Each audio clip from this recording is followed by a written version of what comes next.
안녕하세요. 지난 시간에 조선시대, 조선 후기의 조직폭력배, 무례배들에 대해서 살펴봤는데, 그들의 배경으로서, 각 관아라든가, 그 양반, 아주 고위 관료, 아마 이런 사람들이 관여되어 있을 것이라는 그런 어떤 뭐 심증이랄까요? 이런 배경을 아마 소개를 시켜드린 적이 있는데, 오늘 이제 구체적으로 그런 사례를 한번 들어서 살펴보도록 하겠습니다. 1818년, 순조 18년 4월 15일의 기사입니다.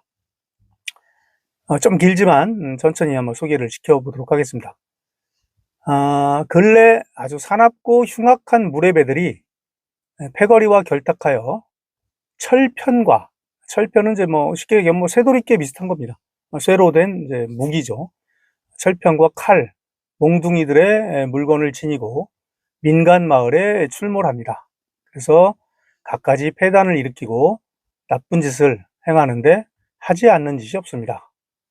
심지어는 남편이 있는 부녀자를 억지로 빼앗아 겁탈하면서 전혀 거리끼는 일이 없고, 남의 재물을 빼앗고 남의 물건을 훔치면서도 예사로운 일로 여깁니다. 물금패를 빌려가지고, 이게 물금패라는 건 뭐냐면 말물자 금지하는 거죠. 그 금은 말은 물은 말물 뭐뭘 하지 못하게 하는 거고, 금은 금지, 막다, 막을 금인데, 그러니까 막는 걸 하지 못하게 한다. 그거는 허용한다 그런 의미가 되겠죠. 그래서 물금패라는 건 뭐냐면 어떤 금지된 행위를 하도록 허용하는 패입니다. 주로 이제 이를테면 지난번 얘기했던 이제 야간 통행 금지 같은 경우를 원래는 금지되어 있지만 그 물금패가 있으면 금지에도 불구하고 야간에 통행할 수 있는 거죠. 그래서 그런 것들은 이제 엄격하게 공무를 수행하는 그것에 해당하는 공무를 수행하는 사람에게만 원래 지급이 되는데, 이거는 이제 빌려가지고 아니면 뭐 위조를 하든 뭐 그런 방법도 있을 수 있었겠죠. 어쨌든 빌려서 다니면서, 그러니까 뭐 밤에 아주 버젓이 다니는 거죠. 그래서 야간 통행 금지를 어기고, 또 뭐 푸주간이라든가, 그러니까 고기를 파는 지금으로 치면 정육점 같은 거죠. 푸주간이라든가 술집에서 위협하면서 빼앗아 먹는 것, 뭐 어떻게 보면 좀 무전취식이겠죠. 이런 것들을 제주로 여깁니다. 지금 사실 조직폭력배 보는 것과 비슷하지 않나요? 그런 그 민간 마을에서는 밤에도 등불을 켜지 않고, 왜? 등불 켜면 또 이 무례배들이 들어와서 행패를 부릴 수 있으니까 낮에도 문을 닫은 곳이 많다. 밤이나 낮이나 이런 짓들을 하고 다녔다는 것이죠. 그래서 모두 원망하면서 그 떠드는데, 그러니까 이제 백성들이 못 살겠다, 저런 이 무례배들 때문에. 그런데 아무도 이 무례배들을 손을 대는 그런 자가 없다. 왜 그러냐? 일부 몇 개 양반의 일족들이 그 우두머리이기 때문입니다. 자, 여기서 이제 구체적으로, 지난번에는 뭐 일부 이제 뭐 양반집이나 기관의 어떤 그런 이제 그 하급 아전이라든가 아니면 양반집 하인들이 연결되어 있거나 그 하인들이 무례배에 들어가 있을 가능성은 이제 얘기를 했지만, 그 조직폭력배 수괴, 우두머리가 누구냐에 대해서는 안 나왔었거든요. 근데 이제 이때 기사에는 이게 나옵니다. 그 일족들이 우두머리다. 그러니까 지난번 봤던 철종 때 기사보다는 순조 때 이 기사가 훨씬 더 직접적이고 구체적이죠.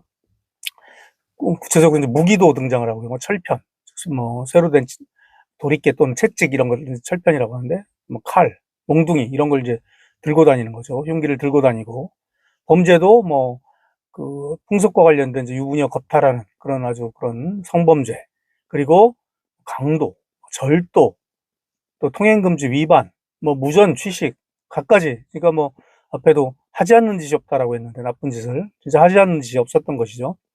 문제는 양반 가문의 일족이 그 우두머리다. 즉 무례배들, 조직폭력배의 핵심이 바로 양반이 그 수괴로 있다. 그러면 과연 어떤 사람들이 이 뒤에 있었던 것인가, 그것을 한번 살펴보도록 하겠습니다. 이때 그 지목된, 이 당시 이제 순조 18년에 지목된 양반의 이 우두머리로서 두 명이 지목이 됩니다. 한 명은 세상을 떠난 병사, 병마절도사죠. 강오성의 손자. 그리고 어영대장, 현직 어영대장인 이당의 사위 유원익.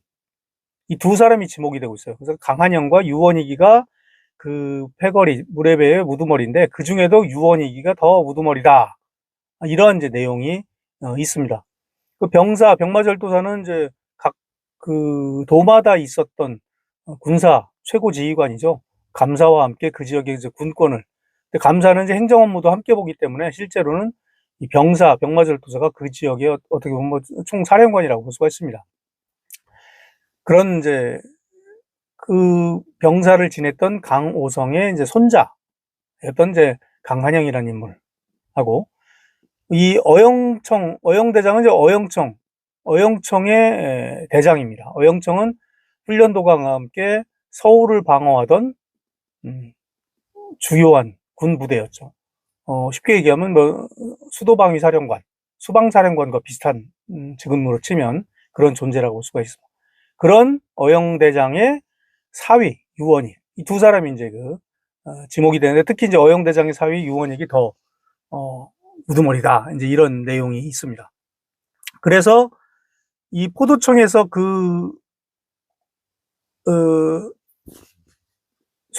조사를 해서 그러한 사실을 탐문한 뒤에 기찰포교, 즉 이제 포교, 이 수사하는 포교를 시켜서 이 유원익과 강한영을 붙잡습니다. 그래서 체포하여 신문을 하는데 그래도 어쨌든 그 당시 어영대장의 사위 아닙니까?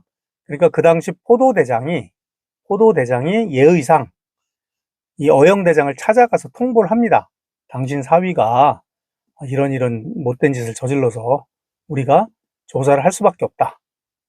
그러니 좀 양해를 해달라. 그러니까 이 어영대장이 앞에서는 그렇게 합니다. 아이고, 나도 그 사위 놈 얼굴 본 지가 하도 오래돼서 잘 모른다. 하도 막 나쁜 짓을 하고, 인간이 못돼서 나도 그놈 빨리 죽어버렸으면 좋겠는데, 그놈이 죽든 아니면 내가라도 빨리 죽어버렸으면 좋겠는데, 죽지도 않는다. 그런데 애가 또 좀 불쌍하니까, 실제 사위가 저지른 죄로 형벌을 따지지 말고, 그냥 술에 취해서 주사 부린 거로 좀 처벌을 해달라. 라고 부탁을 합니다.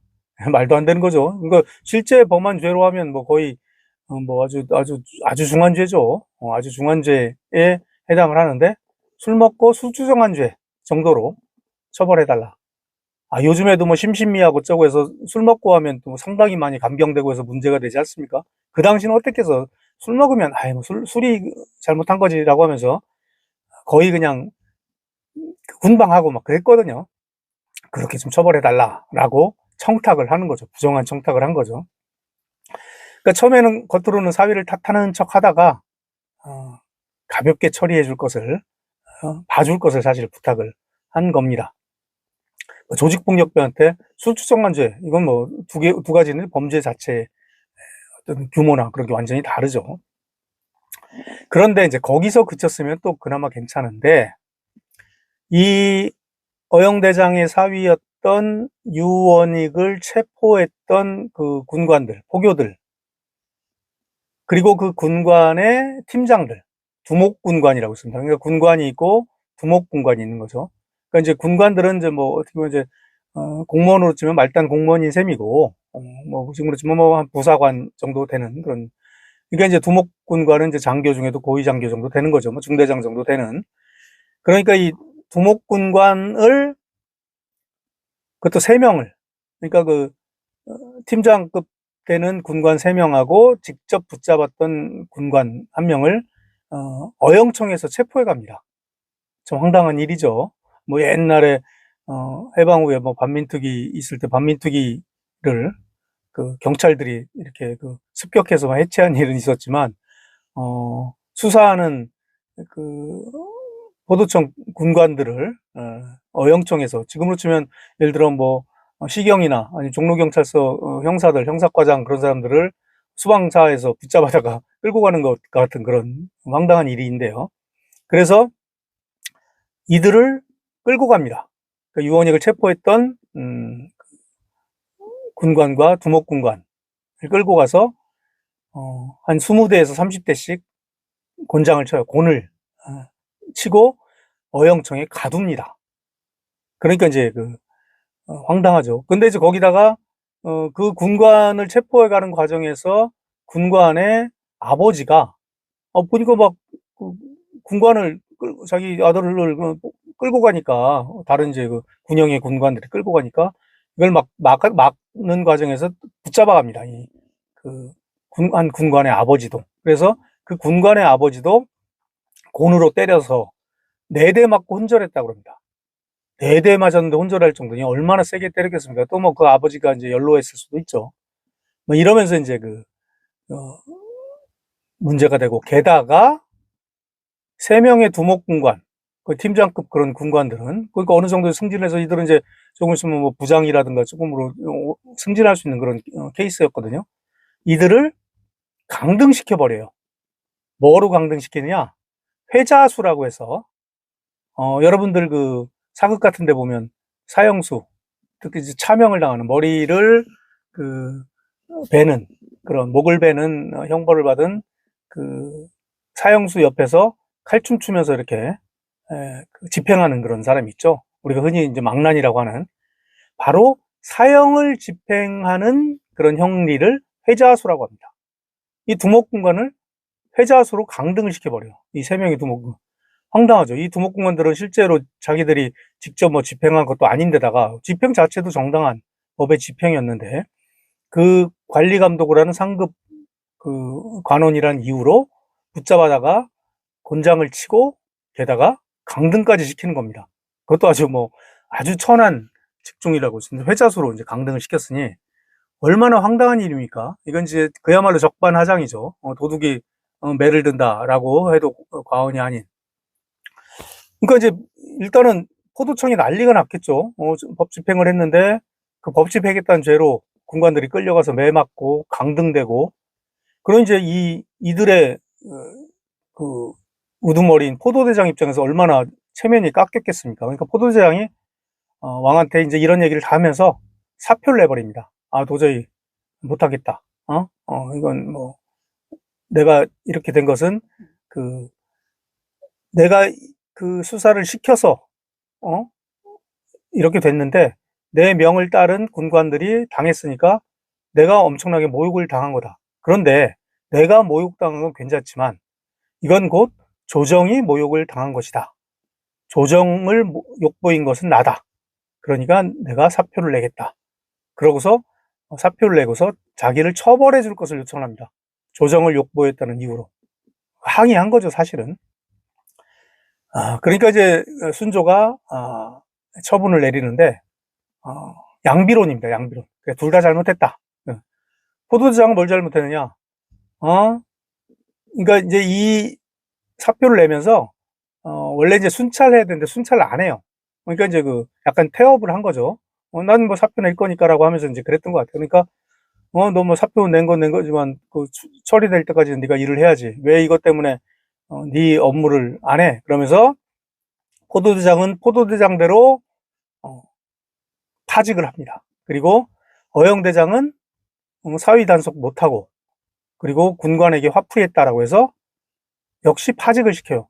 다른 처벌을 안 합니다. 그냥 파직만 합니다. 파직은 이제 직계에서 파면하는 거죠. 다른 신분상의 불이익은, 신분상의 불이익은 있지만 다른 형사상의 불이익은 없었습니다.